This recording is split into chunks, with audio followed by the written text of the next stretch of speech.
Bonjour à tous, bienvenue aujourd'hui dans les aventures de Mathilde pour une nouvelle histoire, Minilou et les dinosaures. Si vous aimez la vidéo, merci de la liker et si vous en voulez des nouvelles, n'hésitez pas à vous abonner. Minilou et les dinosaures.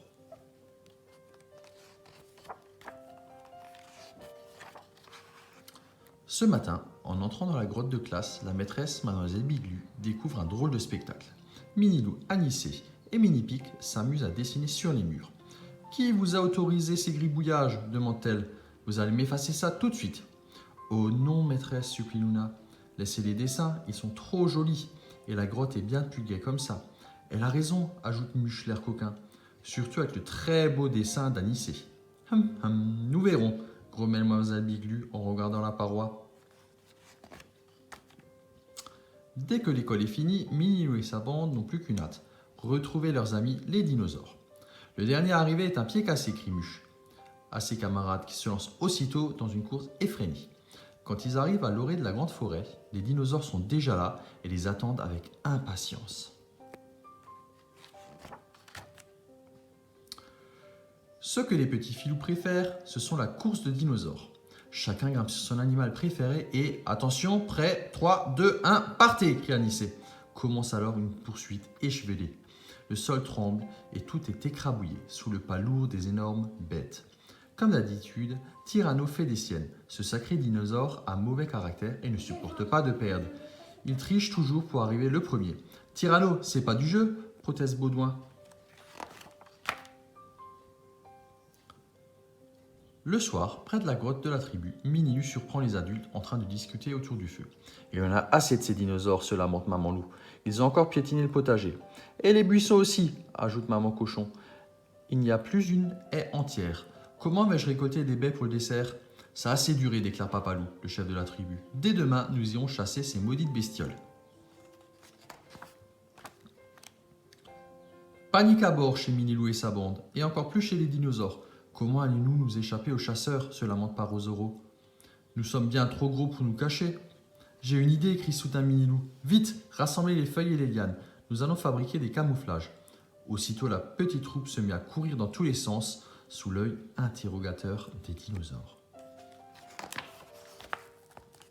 Quelques instants plus tard, lorsque les chasseurs arrivent, les coquins sont tranquillement installés dans la clairière et font semblant de jouer. « Bonjour les enfants, dit Papa Loup. Dites, vous n'auriez pas croisé les dinosaures par hasard ? Nous les cherchons depuis plusieurs heures. » « Les dinosaures ?» demande malicieusement Luna. « Non, non, nous sommes là depuis ce matin et nous n'avons rien vu. Ils sont peut-être près de la cascade. »« Bon, on va continuer les recherches, répond Papa Loup. « Merci les enfants et prévenez-nous si vous les voyez. Promis, mentent tous en cœur les petits filous. »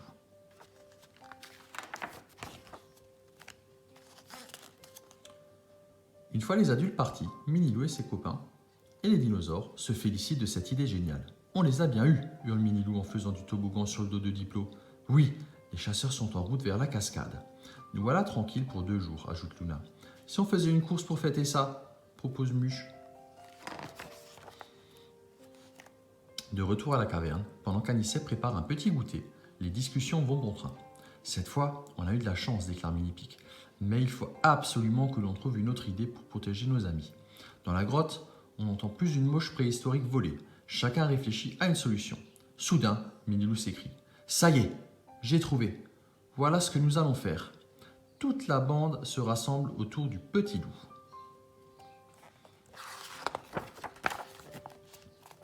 Deux jours plus tard, les chasseurs sont de retour bredouilles. Ils n'ont pas aperçu le moindre dinosaure. Pour les consoler, Minilou les invite à visiter un nouvel endroit. « Nous vous avons réservé une petite surprise, glisse-t-il d'un air malicieux. Curieux, les parents suivent le petit loup. Ils longent une autre palissade jusqu'à un grand portail. « Qu'est-ce que ça peut bien être ?» demande Papa Cochon intrigué. « Aucune idée, répond Papa Pic. On dirait un enclos. Soudain, Minipic commence à ouvrir la porte. « Soyez les bienvenus au parc des dinosaures, annonce fièrement Minilou. Les parents n'en croient pas à leurs yeux. Là, devant eux, se trouvent les dinosaures qui ont cherché pendant 2 jours. D'abord, ils sont très fâchés, puis étonnés, puis moins fâchés. En voyant leur enfant s'amuser follement. « demande timidement Papa Loup. « On peut essayer ?»« Bien sûr, Minilou, répond Minilou goguenard. Les parents ne se font pas prier pour participer. Au bout de quelques instants, eux aussi jouent comme des fous. Les enfants sont même obligés de laisser leur place aux grands.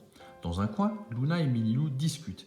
Tu as vu comme ils s'amusent, dit Luna. Je crois que les dinosaures sont maintenant sauvés, et c'est grâce à toi. Grâce à toute la bande, répond Minilou.